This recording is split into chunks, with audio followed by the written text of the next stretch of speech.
Aqui é o Consim Construção Imperial, o primeiro canal de notícias atuais com visão monarquista do Brasil. E a notícia de hoje, infelizmente, é uma notícia trágica sobre o o jornalista da Globo, que foi roubado em rede nacional em pleno carnaval. O que surpreendeu todo mundo por ser ao vivo também, né? E não terem conseguido cortar. Mas vamos dar uma olhada aqui nessa notícia.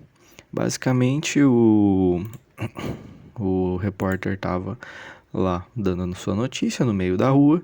De repente, chega alguns adolescentes, isso no Rio de Janeiro, né? Dá pra ver que TV RJ, Globeleza, chega alguns Rio de Janeiro, chega alguns adolescentes, chega uma menina, chega outra menina, chega um rapaz tampando o rosto, chega mais uma menina, de repente chega dois rapazes, um deles soltando spray no olho do jornalista.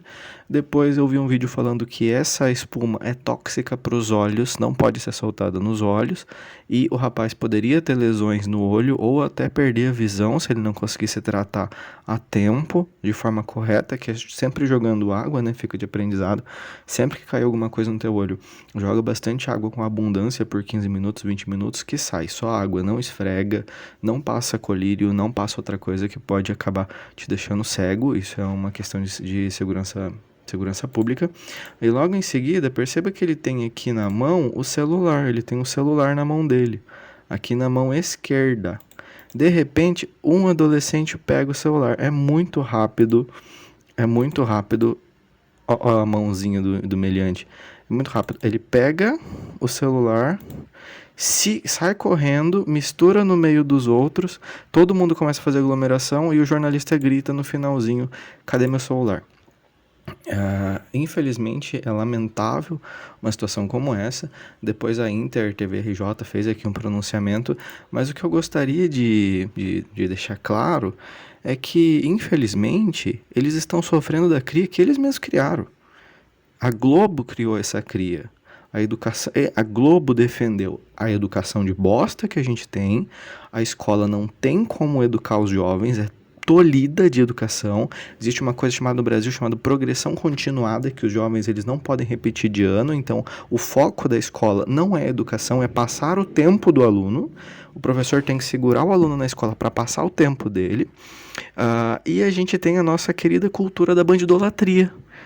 Quem que fica cultivando a bandidolatria?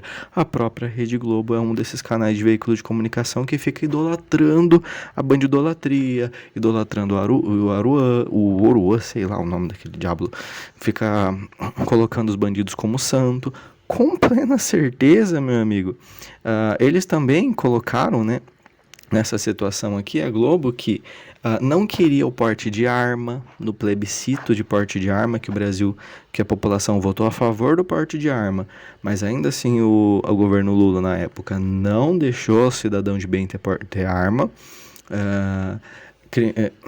Então, a Globo sempre criou essa cultura, desde sempre, desde quando foi redemocratizado e terminou a ditadura aqui no Brasil, que foi realmente uma ditadura. Foi cultivado essa cultura da bandidolatria. E depois agora se voltou contra ela, mas não foi contra a Globo especificamente, foi contra um jornalista, um cara que estava trabalhando. Então, assim, primeiro que, cara, se você é uma pessoa de bem, eu acho que se chama até Josué, eu dei uma olhada na rede social dele, parece que ele é uma pessoa de bem, uma pessoa de Deus, uma pessoa que tenta buscar fazer as coisas corretas. Mas se tu realmente for um cara de bem, cara, tenta entrar em outra emissora. Não trabalha pro diabo, não. Porque uma situação como essa é inadmissível. E a visão imperial disso é uma coisa muito simples. No Império, a lei sempre prevalecia, a justiça era feita. Por quê? É uma questão de lógica. Não faz sentido o Estado querer financiar pessoas que roubam o patrimônio de pessoas de bem, porque você desestimula essas pessoas de bem a produzirem mais. Se essas pessoas não produzem, o país não cresce.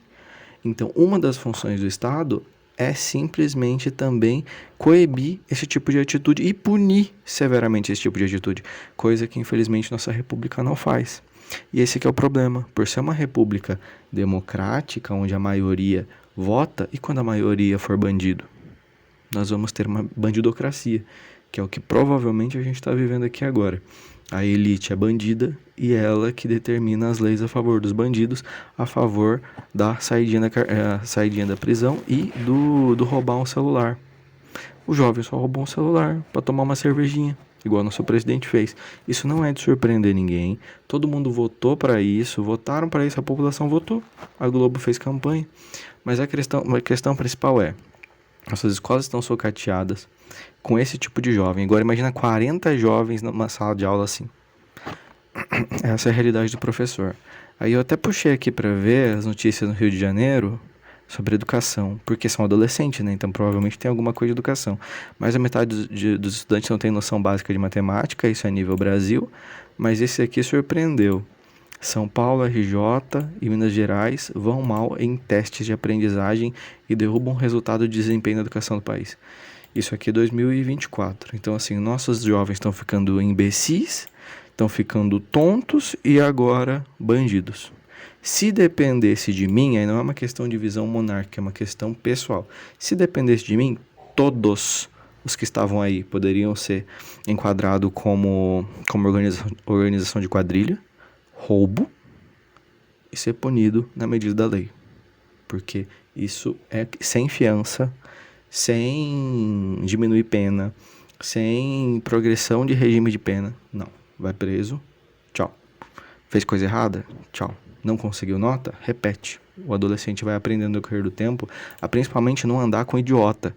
Igual esses outros adolescentes aqui, estão todo mundo andando junto, provavelmente todo mundo é batedor de carteira.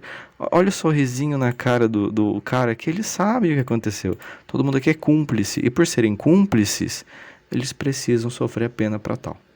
Então, infelizmente, a monarquia que preza por algo de direito e algo correto, ela com certeza não permitiria uma situação como essa no Brasil.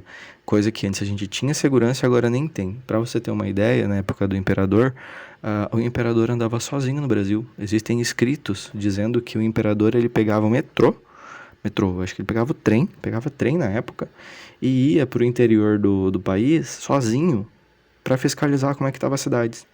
Por exemplo, quando tinha algum político que estava querendo pleitear um cargo para algum cargo no governo federal, algum deputado, por exemplo, o que ele fazia? Para investigar a vida dessa pessoa, porque não dá para saber a vida de todo mundo, ele pegava e falava, essa pessoa é da cidade, já foi prefeito na cidade de Sorocaba, por exemplo. Ele pegava o metrô no Rio, um trem no Rio, ia para Sorocaba. Chegava em Sorocaba, primeiro lugar que ele ia, escola.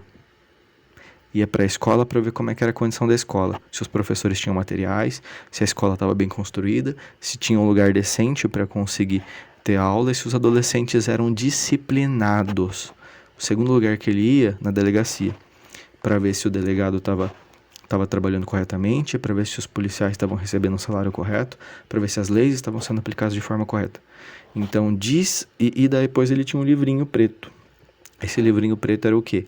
Era o que ele via se um político era bom ou ruim. Se o político fosse ruim e não trabalhasse na cidade dele de forma correta, o imperador ele colocava um nome no livrinho da pessoa, colocava o nome da pessoa no livrinho, e depois disso a pessoa nunca mais podia participar da vida pública. Se ela fosse tentar se candidatar a um cargo maior, ele olhava no livrinho se o nome da pessoa estava no livro preto. Se estivesse no livro preto, essa pessoa não ia crescer. Ele não deixava, ele vetava o nome daquela pessoa. Para quê? Para que houvesse ordem, para que não chegasse nesse nível de bandidagem. Enfim, vou ficando por aqui. Se você tem alguma notícia para sugerir, pode enviar aqui em e-mail pra gente ou entrar em contato pelos comentários. Comente e encaminhe para os seus amigos ou familiares que gostariam de ouvir esse tipo de vídeo. Se você tiver algum comentário ou algo para acrescentar sobre a visão monárquica da situação, comenta aqui também. Eu vou gostar muito de conversar sobre a situação para vocês. E o vídeo sobre o Trump e o Zelensky, eu ainda estou fazendo, mas eu vou fazer vários vídeos, porque tem muito assunto ainda sobre essa situação. Tchau, até mais, fiquem com Deus.